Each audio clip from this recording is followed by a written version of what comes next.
mwesigwa bakagwa abalungi abatwaira amatu ku NBS FM encho lya leero mungane enkobe nti mukama yebazibwe.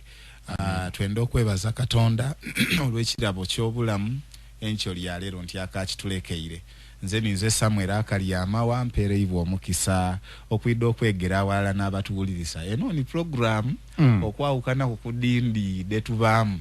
Program eno eidala lye mwagitayireko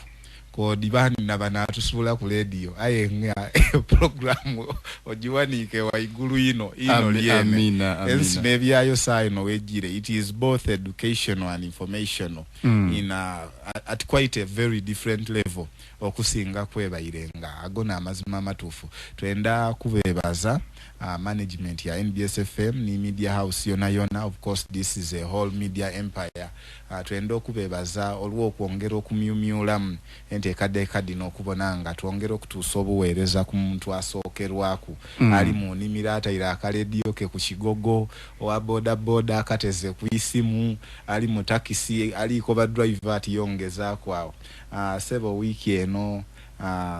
ngeka alikuwaku ku Sunday twabaire n'omulabirizi wa Busoga Diocese mukaire waife the right reverend Dr. Paul Samson Moses Naiman Mukembo dada wangu omulangira Mdumba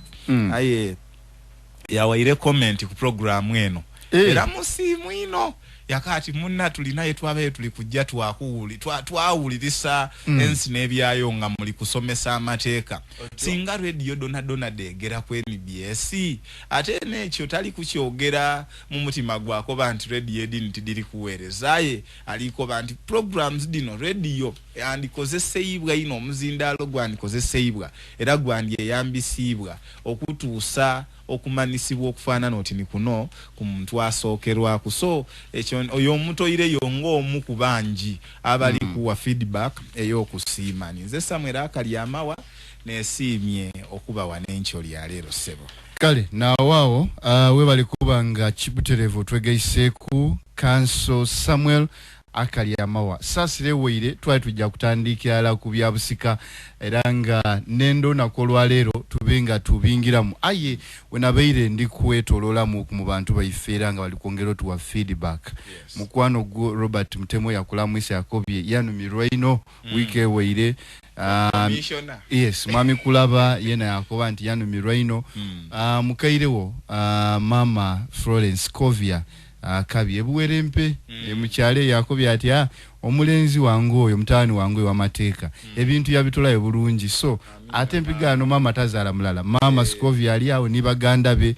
mama Elizabeth Binjawo yabayo mama Edith Bamulambe bona bali awo bwerempe mama Irini tubenda ino mama yes mwebale kutwenda na kutusabira banange. So bakoba ndi chandi very important tuogere tumalize obufumbo buno tumalize ni civil obufumbo bwa mateeka nobuli wobwo butambula butya mpozi oidi wetwali tulisomesa kwolo actually kituufu wetwali tulisomesa ebika by'obufumbo twali tulikubita mu lukwakwayo kuba y'obufumbo twabitirayo nga tuli bwa kulayinga foundation ku mbozi y'ebyobusika nga tulikoba nti eza muntu wetuwaya ku busika nga tituwayiya ku family busika obwo mwe buli ateza wetuwaya ku family nga tituwayiya ku bufumbo buzaire family eyo. Therefore yetwabitireyo mukukona kona kukubika byo bufumbo obwendawulo aye ekika kino kyoli kubuuza kyebeta civil marriages. Civil marriage n'obufumbo abantu abasinga bwe beto obwabana mateeka abandi babweta bwa contract aye chenendo okobera abantu abali ulisen bi essential ya lero ni kino obufumbo bwe beta civil marriage tibwa contract kuba abantu baifoluisi balimbibwa yakoba ati anti musaininga contract mwaba kubafumba emyaka 3 we mwetamwa olumwayawukana mbe obufumbo bwe beta civil marriage bubanga bwobo n'obwa kanisa bona busobola okuwangala oku ti kusobola busobole buteekwa kuwangala nga bwobo n'obwa kanisa. In fact kanisa okugayita abagole obuyinza tubutoola kuwona akola obwa civil n'atuwa obuyinza obwo owa government register for marriages nawa Akalyama wa obuyinza yeno okuba celebrant wa marriages agayita abagole era nga bwe nayinonola kwolwo bwe tuba tuligayita abagole tubalangirira okuba omwami n'omukyala mu buyinza obutuweebwa gavumenti memala olwo wamala wayira ku kyokubasabira nga kabona so emirimu oba oli kukola ebiri kati civil marriage yo ekyendawulo kiri bwa kirala nti omulimo guba gulikolebwa registrar atali olwisi na waidini lyo oba wandikirizaayo ye musaada ayitwaweebwa bwa buyinza mu government kukola ekyo civil marriage niki otyo ababiri Sam ni Sharon bali kwenda okwinjira obufumbo aye Sam ni Sharon mu kwenda okwinjira obufumbo basazeewo bali kwenda kubita mu government bajewa registrar for marriages wale ku URSB e Kampala kwa Mamu House obawa mu district yoti ni wanoba mu city ojewa kao obewa town clerk Grace buli kao wa district buli town clerk wa Kibuga nga bwe tuli wano alina obuyinza obugayita abagole ekyo abantu baife tibakidi buli kao wa district yes buli town clerk nga bwe tuli bano mu Kibuga eky'Idinda asobola ogayita alina obuyinza obugayita abagole era nisa eno bwojja ku Jinja district local government wale ku Busoga Square osobola okwagaana okapongeti ya imao nga balinze bayida kubagayita saawa 5 eira kwao ya saawa 8 kao ya abagayita olwisi ali bize deputy kao ya abagayita oba abagayitire mu council hall oba abagayitire mu office ye oba abagayitire wa alina obuyinza wabawo kwa abantu abetaaga okubawo kwa abandi kuba mu kanisa wabawo nti abantu baliwo nga bali kuwulira amaloboozi ng'olanya mu kanisa mbamu ababaddewo abadulizi yesebo bino byonna ebya civil bibamu civil mari oteekwa okuba n'abadulizi abatayika wansi wa babiri era nomale tukozesa metron na best mani abadulizi bateekwa okubaawo aye era civil mari tikikulobera kuida n'abaswika awo